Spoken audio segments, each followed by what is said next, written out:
Vladimir Putin ऐसे देश का यानी स्टेट का जो हेड है ना, उनमें से हर किसी को नहीं मिलता है।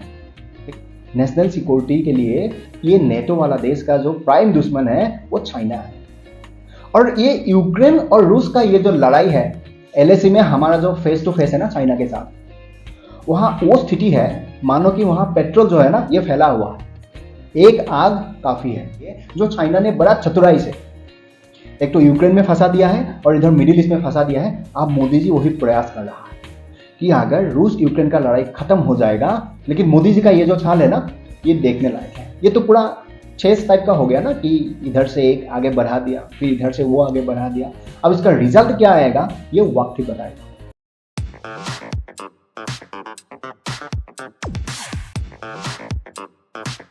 नमस्कार, आप सभी को एक बार फिर से स्वागत है।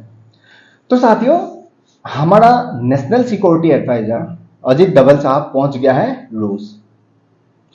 व्लादिमीर पुतिन ऐसे देश का यानी स्टेट का जो हेड है ना, उनमें से हर किसी को नहीं मिलता है। लेकिन पुतिन ने कहा कि ठीक है भाई, आए हैं तो जरूर मिलेंगे। देखो, आज जो ये लड़ाई चल रहा है यूक्रेन और रूस का, और कहा यह जा रहा है मोदी जी चाहते हैं कि बीच में एक रास्ता निकाल के ये जो लड़ाई है इसको खत्म करें। अब यहां पर ये जो मेन सवाल है, ये यूक्रेन और रूस का इस लड़ाई में भारत का क्या लेना क्या देना गया। वो तो हमसे हजार हजार डिस्टेंस में लड़ रहा है। हम रूस से तेल खरीद रहा है ना, वो हम किसी दूसरा देश से ले लेंगे। सप्लाई चेन कुछ दिनों के लिए दिक्कत हो जाएगा, उसके बाद तो मैनेज हो ही जाएगा। आज भारत का जो डिफेंस का वेपन है, इसका 70% रूस से डिपेंडेबल है, जो हम धीरे धीरे शिफ्ट कर रहा है यूएस का तरफ, वो भी शिफ्ट हो रहा है। तो फिर हमें यहां क्या लेना क्या देना। फिर भी हम क्यों चाहते हैं कि ये लड़ाई बंद हो। इनफैक्ट आज पूरा दुनिया चाहते हैं। अगर आपने नेशनल सिक्योरिटी वाला पॉलिसी नेटो वाला देश का कभी पढ़ा होगा, मानो कि United states of America, Germany, great Britain, France, ये सारा देशों का पढ़िएगा ना, वहां क्लियरली उन्होंने मेंशन किया हुआ है कि उनका जो प्राइम दुश्मन है ना वो रूस नहीं है। नेशनल सिक्योरिटी के लिए ये नेटो वाला देश का जो प्राइम दुश्मन है वो चाइना है। और ये यूक्रेन और रूस का ये जो लड़ाई है, ये लड़वाने में चाइना का बहुत बड़ा हाथ है। आज यूक्रेन का तरफ से नेटो का सारा देश रूस का अगेंस्ट में लड़ रहा है, लेकिन रूस को भी तो कोई सपोर्ट दे रहा है ना। कौन दे रहा है? हम तो तेल ही खरीद रहा है, उससे रूस क्या करेगा? रूस को तो वेपन चाहिए ना, पैसा तो उसका पास ऐसे ही है। ये पूरा खेल चाइना खेल रहा है, क्योंकि चाइना चाहते ही है ये लड़ाई और लंबा हो। उधर मिडिल ईस्ट, इजराइल का सामने हमास, अब ईरान, हिजबुल्ला। क्योंकि चाइना का जो पॉलिसी है क्लियर है कि यूएस को अगर हम, चाहे वो यूक्रेन में हो चाहे वो मिडिल ईस्ट में हो, अगर यहां पर एंगेज कर दिया तो हम सुरक्षित हो गए। दुनिया का पूरा फोकस यूक्रेन, रसिया या मिडिल ईस्ट वहां तक जाएगा, चाइना की तरफ कोई देखेगा भी नहीं। उसी बीच चाइना अपना गेम खेलता रहेगा जो खेल रहा है। रूस को लड़ने के लिए वेपन चाहिए, दे रहा है, भले बैकडोर दे रहा है लेकिन दे रहा है। नॉर्थ कोरिया, तुर्की, चाइना बोल दिया कि भाई दे दो, दे दिया। पैसा चाहिए, पुतिन को बोल दिया ले लो, लेकिन लड़ाई रुकना नहीं चाहिए। ये चाइना का क्लियर का पिक्चर है। अब मोदी जी जब रशिया गया था, पुतिन से मिला, उसके बाद मोदी जी यूक्रेन का प्रेसिडेंट को भी जाके मिला, जेलेंस्की को। अब मोदी जी पूरा गेम समझ गया। मोदी जी को महान नहीं बनना है, मोदी जी पूरा गेम समझ गया कि ये जो पूरा गेम है जो चाइना खेल रहा है ना, अगर इसको यहां पर रुका नहीं जाएगा तब भारत के लिए भी आगे बहुत बड़ा थ्रेट हो सकता है। जो चाइना और भारत ऑलरेडी एलएसी में फेस टू फेस है, चल ही रहा है। आज चाइना का जो रवैया है, जापान, ऑस्ट्रेलिया, फिलीपाइन, ताइवान, हर किसी को आंख दिखा रहा है। क्यों? क्योंकि चाइना इतना सक्षम बन गया है। चाइना का इतना वेल इक्विप्ड वेपन उन्होंने बना लिया है। उसका इकोनॉमी ऑलरेडी दुनिया का सेकंड लार्जेस्ट इकोनॉमी है। उसके बाद 5th जनरेशन जो ये फाइटर जेट है, चाइना ने इतना जल्दी इतना सारा खड़ा कर दिया, तो आप सोचो उसका पास इकोनॉमी स्ट्रांग होगा, फिर वो वेपन को इतना वेल इक्विप्ड ऑर्गेनाइज करेगा, काफी सारा देशों को फाइनेंशियली वो अपना हाथ ले लेगा, तो उसके बाद वो कह देगा, जो कहते हैं ना Arunachal Pradesh according to China वो तो उनका पार्ट है, तो लड़ते रहेगा। क्योंकि हम तो इतना सक्षम नहीं है ना, हमारा आर्मी हो सकता है बहुत सक्षम, लेकिन हमारा पास इतना वेपन नहीं है। हमारा पास आज 4.5 जनरेशन वाला ये राफेल जेट है, क्योंकि हमने तो पूरा अपना जो फोकस है आज तक 77 ईयर्स जो हो गया आज़ादी का, हम तो परिवार में फोकस कर दिया, नेहरू गांधी खानदान में, हमने डिफेंस का तरफ देखा ही नहीं। लेकिन चाइना ने अपने आप आगे बढ़ा दिया। तो मोदी जी ने दोनों देशों का हेड से जब मिला, उसके बाद मोदी जी ने डिसाइड किया कि national security advisor Ajit Doval sahab को कि आप जाओ और लिखित में उनको दो। उसके बाद ये वीडियो आपने देखा होगा सोशल मीडिया में बहुत ही ज्यादा वायरल है।